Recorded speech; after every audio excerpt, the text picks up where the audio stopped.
नौजवानों को कहीं ना कहीं पिछले 10-15 सालों में जो जीत के गए उन्होंने लावारिस समझ के छोड़ दिया। आज तिगरा जब जाते हैं, तिगरा गांव में जाने वाला जो खड़ंजा है, आज उसकी ईंट अगर आप पूछेंगे कब की लगी है तो जवाब मिलेगा कि 2002 से 2007 के कार्यकाल की ईंट आज तक उस गांव में। कहीं ना कहीं पिछले 10-15 सालों में जिन राजनीतिक दलों ने धर्म और मजहब के नाम पे राजनीति की, उन्होंने कभी जात के नाम पे, कभी धर्म के नाम पे बेड़ियों में बांधकर मजबूर किया ये सोचने पर कि आप अपने प्रत्याशी को ना देखें, आप अपने पार्टी को देखें। और वहीं लखनऊ बैठे बैठे बिना लोगों के बीच गए ये तय कर लिया गया कि फला बिरादरी का आदमी है तो इस पार्टी में चला जाएगा, दूसरी बिरादरी का आदमी है तो इस पार्टी में चला जाएगा, बाकी जो बचेंगे कहीं और चले जाएंगे। कहीं ना कहीं पिछले 10 सालों में एक ऐसा वसूली का व्यवसाय, एक ऐसा व्यापार इस रुधौली विधानसभा में खड़ा किया गया जहां आवास की ईंट पहुंचने के पहले, शौचालय की ईंट पहुंचने के पहले जिनको चुन के विधानसभा भेजा गया, उनके प्रतिनिधि गांव में जाते हैं और कहते हैं कि हमार हिस्सा नाई देवो तो तुहार नमवा कटवाए दो, कहीं हमार हिस्सा नाई देवो तो शौचालय में से नमवा नीचे कराए दो।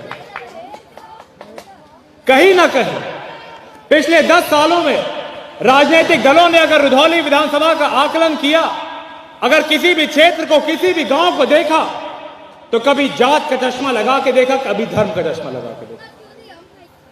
और कहीं ना कहीं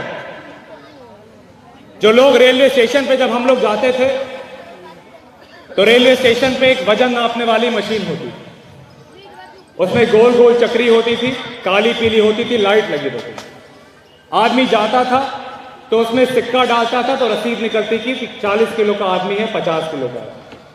आज वही व्यवस्था है रुधौली विधानसभा के थाने पे और तहसील पे है, जहां कोई भी कमजोर आदमी अगर अपनी गवाही, अपनी आवाज को बुलंद करने के लिए, अपनी समस्या पहुंचाने के लिए जाता है तो सबसे पहले थाने तहसील पे पहुंच के सिक्का डालता है। सिक्का डालने के बाद रसीद निकलती है, उस पर छपा होता है तो हार बतिया सुनत, कमुआ होई कि नाई होई ओकर गारंटी नाई, बतिया सुनाए खरती सिक्का डाले पड़े। कहीं ना कहीं पिछले 10 सालों में नुकसान गांव के उस गरीब व्यक्ति का हुआ, गांव के उस लाचार व्यक्ति का हुआ जो चुनाव के इन 10-15 दिनों में कभी अगड़ी पिछड़ी की लड़ाई में, कभी हिंदू मुसलमान की लड़ाई में बच के अपने नेता के लिए, अपने परिवार से, अपने गांव से उसने लड़ाई लड़ी। पर चुनाव खत्म होने के बाद जब अपनी समस्याओं को उठाने के लिए उठाने पे तहसील पे गया और उसने ढूंढने का प्रयास किया कि जिस मसीहा, जिस नेता के मैं लड़ाई लड़ रहा था वो कहां है, तो पता चला कि नेताजी चले गए बभनान, नेताजी रहत है बस्ती, कलवारी।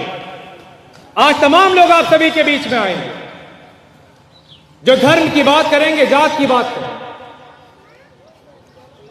आज तक कभी भी अगर अड्डमा कोई आदमी अपनी समस्या लेकर पहुंचा तो बिना धर्म देखे, बिना जात देखे उसको इस क्षेत्र का, इस परिवार का, इस जवार का एक हिस्सा मानते हुए प्राथमिकता पे उसके काम कराने का प्रयास किया। आज तमाम लोग आ जाएंगे, पिछले पंचायत के प्रमुखी के चुनाव की भी चर्चा करूंगा। जिस तरीके से रुधौली विधानसभा के लोगों के साथ, रुधौली ब्लॉक के लोगों के साथ जो अत्याचार हुआ, जो दबाव डाला गया, हम लोग इस रुधौली विधानसभा के 3 ब्लॉकों में से 2 ब्लॉकों पे चुनाव लड़ रहे थे, रामनगर ब्लॉक, रुधौली ब्लॉक। जिन बाहरियों ने यहां 10 सालों से वसूली करने का काम किया, उनके अंदर यह भय था कि अगर 3 ब्लॉकों में से 2 ब्लॉक जीत जाएंगे तो रुधौली का विधानसभा चुनाव आसान हो जाएगा। 10-15 सालों से जो क्षेत्र का पद, जो क्षेत्र का नेतृत्व करने की क्षमता इस क्षेत्र से अपने लोगों से दूर था, कहीं ना कहीं अपने लोगों के बीच में आ जाएगा। इसी भय से रामनगर के प्रमुखी के चुनाव में महंत जी के साथ जो तांडव हुआ, हर एक नौजवान जानता होगा।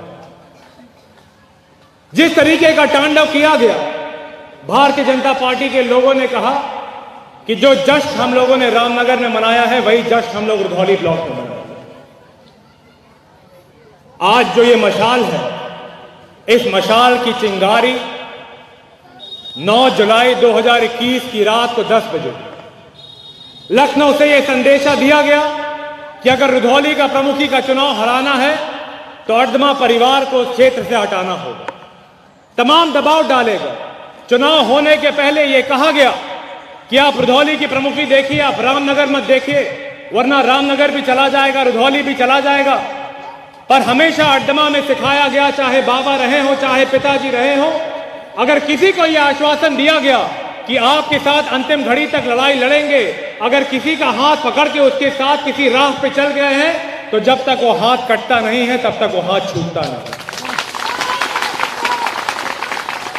जब रामनगर की डकैती डालने के बाद, लोकतंत्र की हत्या करने के बाद जब रुधौली की बारी आई, तमाम दबाव डाले गए, तमाम मुकदमे लिखाए गए मेरे ऊपर, पिताजी के ऊपर। ऐसे ऐसे मुकदमे लिखाए गए, आप लोगों को शायद हंसी आए। डकैती के मुकदमे मेरे ऊपर, पिताजी के ऊपर, हमारे सहयोगियों के ऊपर। माने हमरे लोगन के और कोनो काम ना ही है, जाग डकैती डाले। और वो इतना महा डकैती, इतना बड़ा बड़ा डकैती कि मेरे हिसाब से मेरे जीवन में उससे बड़ी उपलब्धि नहीं हो सकती। एक 63,000 की और एक 40,000 की। अगर लिखवानी ही थी तो 2-3 जीरो बढ़ा देते, कौन फर्क पड़ता? मनैयन के ही तो लागत की हाँ बाव हुई। मैं आप सभी को बता देना चाहता हूं, जिस दिन ये हुआ कि शायद लोग आकर गिरफ्तार करें, इसी रुधौली विधानसभा की जनता ने, इसी रुधौली विधानसभा की देवतुल जनता ने 6,500 से 7,000 की संख्या में लोग अर्दमा पहुंचे। कोई झंडा लेके, कोई डंडा लेके, कोई सरिया लेके। ये आपकी ताकत थी, ये आपका प्रेम था जिसने प्रशासन को मजबूर किया कि वो निष्पक्ष चुनाव करे। और चुनाव हुआ, और जब चुनाव हुआ तो आप सब जानते हैं क्या। उस दिन सिर्फ मैं नहीं जीता, उस दिन सिर्फ अनूप चौधरी नहीं जीते, उस दिन रुधौली ब्लॉक का हर एक आदमी जीता जिसे कहीं ना कहीं ये लगता है। उस दिन हर वो व्यक्ति जीता, हर वो नौजवान जीता जिसको ये लगता है कि अगर मैं अपने रोजगार की बात करता हूं तो मुझे आतंकवादी बनाया जाता है। हर वो बुजुर्ग जीता जिसको ये लगता है कि अगर मैं अपने भुगतान की बात करता हूं तो मुझे खालिस्तानी पाकिस्तानी बनाया जाए। जो एक सफर हम लोगों ने चालू किया, जो एक नया अध्याय लिखा, आगे आने वाला विधानसभा चुनाव उस किताब का दूसरा अध्याय होने जा रहा है। अगर आप सभी का सहयोग और आशीर्वाद मिला, और मुझे पूरा विश्वास है कि हनुमानगंज न्याय पंचायत रुधौली ब्लॉक जिस तरीके से पंचायत के चुनाव में एक साथ इकट्ठा एक परिवार बन के लड़ा था, आगे आने वाले विधानसभा चुनाव में हम फिर से इकट्ठा एकजुट होकर एक परिवार बनकर पिछले 10-15 साल से देखा जाए, जितना बढ़िया हमारा चुनाव चिन्ह है, जितना बढ़िया आम आदमी पार्टी का चुनाव चिन्ह है, उतना बढ़िया केहू चिन्ह है। जब आदमी का घर गंदा हो जाता है तो वो क्या करता है? बाहर देता है। पिछले 10-15 सालों से जात धर्म के नाम पे जो बाहर का कूड़ा कचरा इस क्षेत्र में, इस जवार में इकट्ठा हुआ, जो वसूली की, जो भ्रष्टाचार की गंदगी थाने तहसील पे है, मुझे पूरा विश्वास है आगे आने वाली 3 तारीख के बाद जब 10 तारीख को मतगणना होगी तो इस क्षेत्र में पूरा परिवार इकट्ठा होकर, पूरा जवार इकट्ठा होकर इतना झाड़ू लगाएगा कि 10 तारीख के बाद हम सब एक नए, एक ईमानदार, एक स्वच्छ और एक मुकम्मल रुधौली विधानसभा का निर्माण करेंगे।